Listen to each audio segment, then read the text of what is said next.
Assalamualaikum warahmatullahi wabarakatuh. Jadi di sini kelompok kami akan membahas tentang kejahatan cybercrime dengan judul child grooming.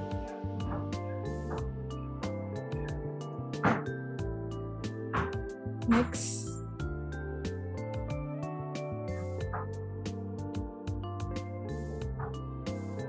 Di kelompok ini ada saya sendiri, Hernianti, dengan NIM 007. Perkenalkan, saya Maulidani Sujaka, NIM 014. Saya Mila Kartika Sari dengan NIM 019. Saya Sabrina dengan NIM 035. Saya Rizky Amelia dengan NIM 036. Saya Rosita Dewi dengan NIM 047. Yang pertama, di sini kami akan membahas mengenai child grooming. Semakin pesatnya perkembangan teknologi informasi dan media sosial saat ini juga menghadirkan jenis-jenis baru kekerasan jejaring internet dengan berbasis gender yang terjadi di sosial media. Merujuk pada catatan tahunan Komnas Perempuan tahun 2020, tercatat adanya kekerasan terhadap gender jenis baru, yaitu kekerasan gender berbasis cyber atau online. Salah satu jenisnya yaitu cyber grooming. National Society for the Prevention of Cruelty to Children mendefinisikan grooming sebagai upaya yang dilakukan seseorang untuk membangun hubungan kepercayaan dan hubungan emosional dengan seseorang anak atau remaja sehingga mereka dapat memanipulasi, mengeksploitasi, dan melecehkan mereka. Child grooming. Child grooming merupakan proses mendekati anak dengan tujuan membujuk mereka agar bersedia melakukan aktivitas seksual. Menurut Lanning tahun 2010, grooming merupakan tindakan yang diam-diam menghanyutkan karena tidak disertai dengan kekerasan dalam upaya untuk akses seksual dan mengontrol korban. Pelaku menggunakan berbagai teknik untuk mengakses dan mengontrol korban. Proses ini membutuhkan akses, waktu, dan keterampilan interpersonal pelaku. Jika child grooming dilakukan dengan baik, korban secara tidak sadar akan mudah bekerja sama dengan pelaku. Semakin mahir keterampilan pelaku dalam memilih dan merayu korban yang rentan, semakin sukses child grooming dilakukan. Keterampilan pelaku mencakup cara memilih korban, mengidentifikasi dan mengetahui kebutuhan korban, waktu yang dibutuhkan oleh pelaku untuk mendekati korban, merayu dan mengendalikan korban. Next. Apakah grooming hanya bisa terjadi pada anak di bawah umur? Pada dasarnya, grooming bisa terjadi pada orang dewasa dan anak-anak. Keduanya berfokus pada taktik manipulasi emosional dan psikologis. Grooming pada orang dewasa didefinisikan sebagai situasi di mana orang dewasa membiarkan diri mereka dieksploitasi untuk kepuasan seksual orang lain. Selain itu, adult grooming juga menitik beratkan pada situasi di mana seseorang menempatkan dirinya yang tanpa sadar sebagai sasaran eksploitatif. Child grooming sendiri mengacu pada teknik non-kekerasan khusus yang digunakan oleh beberapa penganiaya anak untuk mendapatkan akses dan kontrol atas korban mereka. Selain itu, Pfeiffer dan Herfer menyatakan bahwa child grooming dilakukan secara memaksa, memanipulasi, dan menipu seorang anak atau remaja di bawah usia 8 tahun ke dalam aktivitas seksual. Dalam hal ini, child grooming dapat juga dikatakan eksploitasi seksual anak, walaupun terjadi secara suka sama suka. Uniknya, tidak hanya secara kontak fisik, child grooming juga dapat terjadi melalui pemanfaatan teknologi. Next. Bentuk-bentuk dari kejahatan cyber child grooming yang pertama yaitu manipulation, kedua accessibility, ketiga rapport building, ketiga sexual context, kelima risk assessment, dan keenam deception. Next. Yang pertama yaitu manipulation. Ini merupakan bentuk manipulasi untuk meningkatkan kekuatan dan kontrol pelaku terhadap korban. pelaku akan memberikan pujian untuk membuat korban menjadi merasa istimewa sampai korban menjadi tertarik dan lengah. Di sisi lain, pelaku dapat mengontrol korban dengan cara mengintimidasi sehingga korban merasa takut dengan pelaku dan tidak berani untuk melaporkan. Yang kedua yaitu accessibility. Kemudahan akses untuk berinteraksi dengan korban menjadi salah satu faktor terjadinya online child grooming. Next. Selanjutnya yaitu rapport building. Rapport building merupakan bagian dari membangun hubungan. Pelaku melakukan penyesuaian perilaku dengan korban dan gaya berkomunikasi korban, sehingga membuat korban merasa nyaman berbicara dengan pelaku. Selanjutnya yaitu sexual context, yaitu pelaku mencoba untuk memulai hubungan seksual dengan melakukan percakapan yang mengarah ke seks.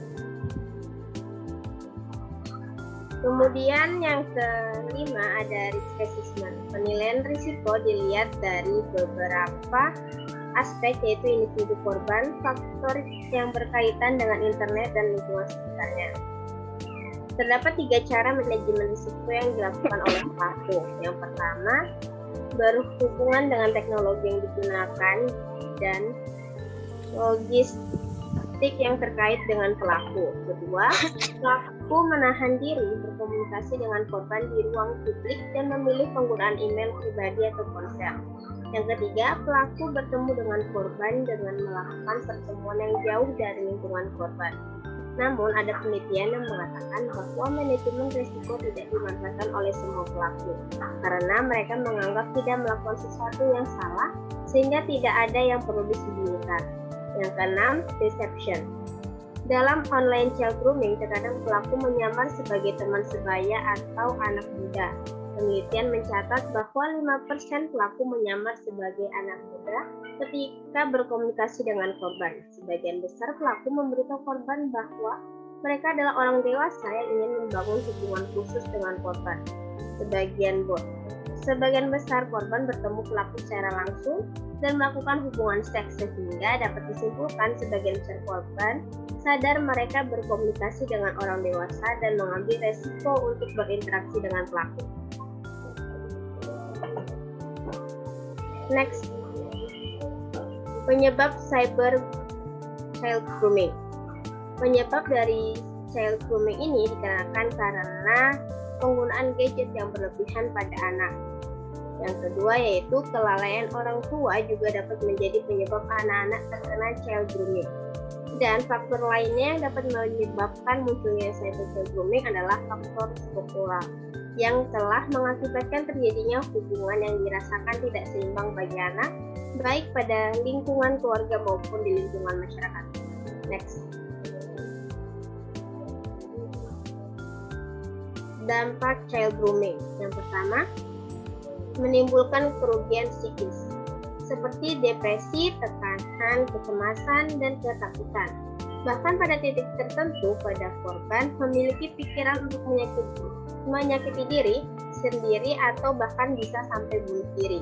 Yang kedua, terasingan sosial. Keterasingan sosial, korban cenderung akan menarik diri dari kehidupan sosial termasuk keluarga dan teman-teman. Yang ketiga, mobilitas terbatas. Kehilangan kemampuan untuk bergerak bebas dan berpartisipasi dalam ruang baik online maupun offline. Yang keempat, hilangnya kepercayaan diri dan sensor diri. Hilangnya kepercayaan diri ini bisa terhadap orang-orang ataupun terhadap keamanan dalam menggunakan teknologi digital, khususnya komunikasi sosial dan lain-lain.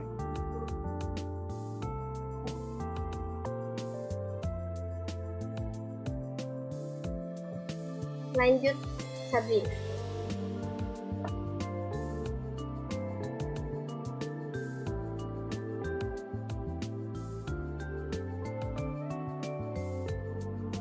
Aku kayak ini, Mil. Weh, yang mana, Cok? Sampai yang mana, Mil? Sampai yang mana? Sampai yang kasus AAP yang pertama. Oh, Oke, selanjutnya cara mengatasi apa sih child atau child sih? Child. Ini Emil. Dan zoomnya sampai berapa? Udah berapa menit? Nya unlimited. Dapat Unlimited ya? Oke. Selanjutnya cara mengatasi child grooming. Yang pertama yaitu diperlukan peran keluarga dalam pembentukan karakter anak. Orang tua diharapkan untuk tidak lalai dalam pengawasan saat anak bermain gadget atau media sosial. Yang kedua, kepedulian masyarakat akan perlindungan anak. Tidak hanya orang tua atau keluarga, partisipasi masyarakat juga turut andil dalam perlindungan anak. Selanjutnya, yang ketiga yaitu meningkatkan edukasi terkait perlindungan anak di media massa. Selain itu, diharapkan lebih banyak informasi-informasi edukasi, pengetahuan yang layak untuk ditonton, didengar, ataupun dibaca oleh semua kalangan, khususnya anak-anak. Yang keempat, yaitu penegakan hukum lebih dipertegas. Aparat hukum dapat mengambil kebijakan dengan berfokus pada akibat eksploitasi seksual anak melalui internet dengan upaya perlindungan anak. Hal ini dilakukan agar pelaku dapat mempertanggungjawabkan perbuatannya.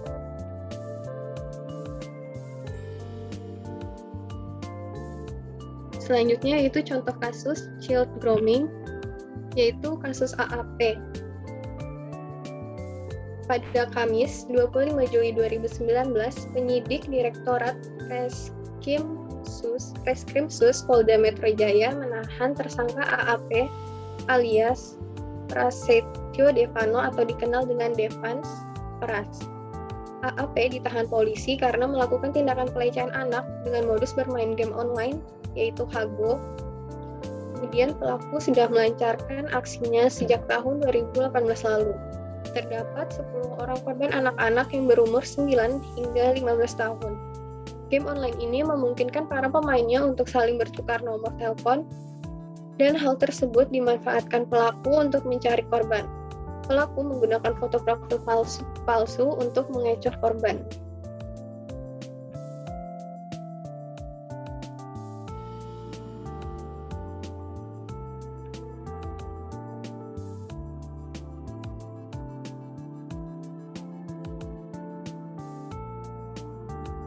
Selanjutnya, setelah mendapatkan nomor korban, pelaku akan mengajak korban untuk melakukan video call. Dalam video call ini, pelaku akan meminta korban untuk melakukan perbuatan yang mengarah pada tindakan asusila. Kemudian, hasil rekaman dari video call tersebut akan digunakan oleh pelaku untuk mengancam korban agar korban mau untuk melakukan hal yang sama. Next.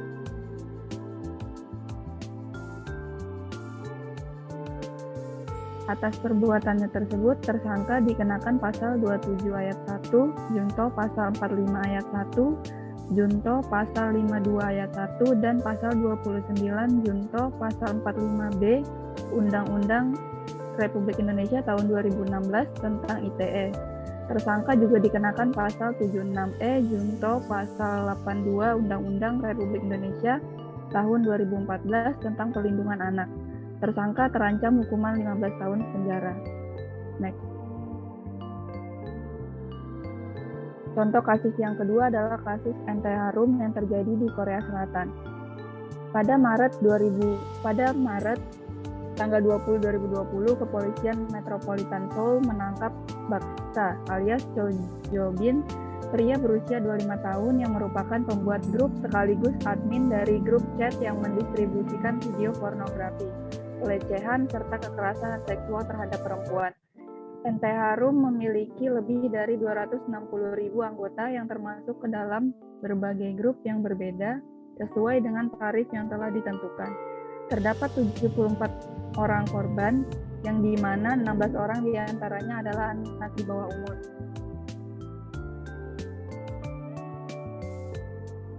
Selanjutnya, pelaku menipu para korban dengan modus menawarkan pekerjaan paruh waktu dengan bayaran yang tinggi.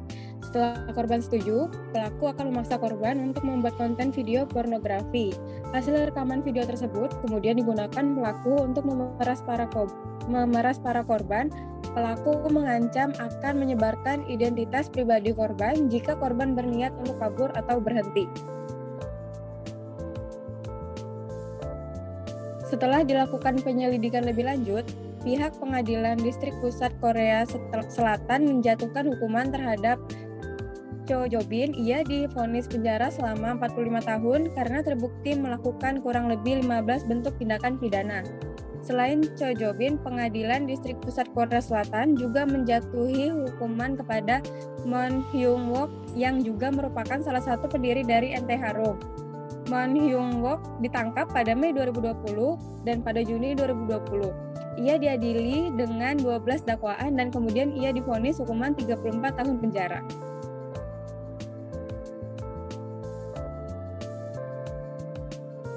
Next. Nah, sumber yang kami dapatkan ada di sini di PPT-nya, bisa dilihat. Kemudian next.